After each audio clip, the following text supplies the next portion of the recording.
For high school athletes, sports are a big part of who they are, but one teenager sidelined after a life-changing diagnosis is adapting and looking ahead. Our Sammy Solina has his story.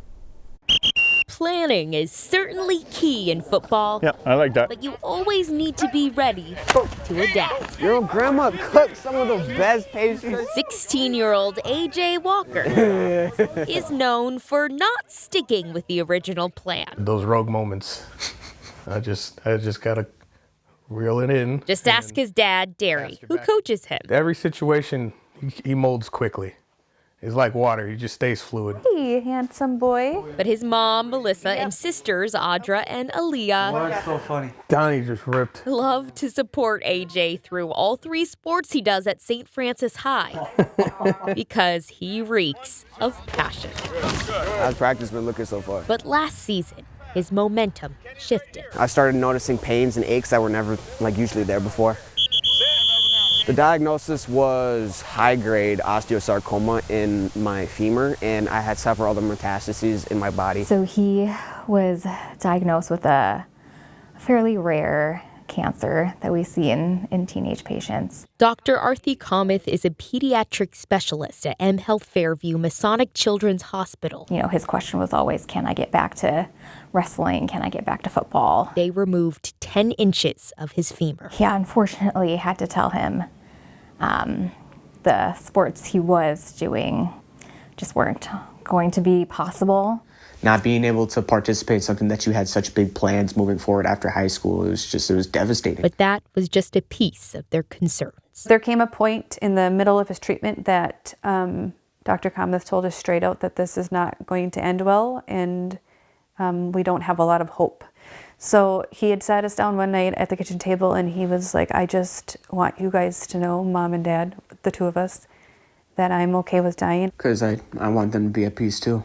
Because if there was a time that I had to leave this earth, I don't want them to be overly saddened. He went through 10 rounds of chemotherapy while still supporting his teammates at practices and on the sidelines. He just finished his last set of treatment, and so we have scans coming up. And instead of mourning his old life, I have adapted to the situation by going to TikTok.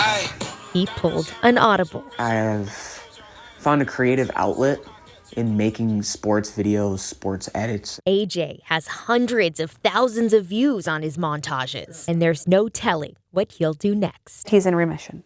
Road to recovery. Yeah, road to recovery. His family got those results back this week. And AJ is already coming up with a plan for the future. Like sports journalism, sports therapy, sports broadcasting. But no matter what, he's ready to adapt. Sammy Solina, KARE 11 News.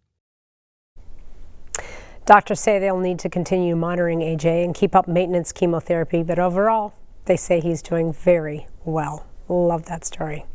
A 25-year-old actress from Wisconsin is helping make Hollywood a little more inclusive, breaking barriers for people with disabilities in the upcoming Wicked sequel. Nicole Herzog has the story. I think we're just about as excited as anyone else. Sean and Patricia Bodie are still feeling the magic of Oz, all the way from Mazo-Maney. It really has been exciting for this community, this small community, and not just Mazo-Maney, but what is called Wisconsin Heights. People just love her, and they love what she represents. Their daughter, Marissa, is shattering stereotypes both on and off screen, and the new movie, For Good, is taking that role to the next level.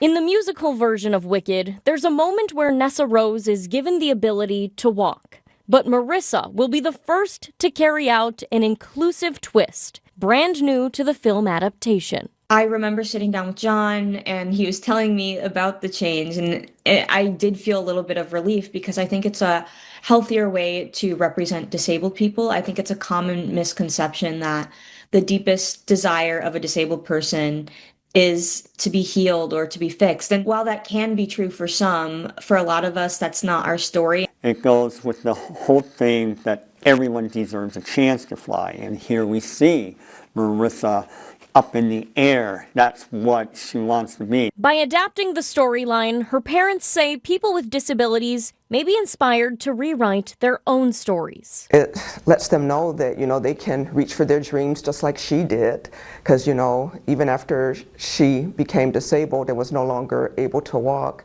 she didn't give up on her dreams. She just, stuck with it. As Marissa points out, you can be disabled at any time, at any moment. And it doesn't have to be visible. It can be invisible. And that shouldn't stop you from being noticed, recognized, and making adjustments, whether it's the workplace or in the community. Marissa is not only representing wheelchair users in her starring role, but using her platform for advocacy. Well, how does it feel to be able to have that role and, kind of take the lead on this, inspiring so many people? It's been really cool, especially for the disabled community. Representation is important and all of that. Also, I think that just hits the iceberg of disability rights issues that are still ongoing today. And so the thing I think I want to inspire others to do most is be allies. She says she hopes the role will also inspire audiences to stand up for people with disabilities. Include disabled people in your spaces. Make sure that your spaces are accessible every day, so that everyone has a chance to fly. Wicked for Good arrives in theaters on November 21st. Stick with us. More news and weather coming up after the break.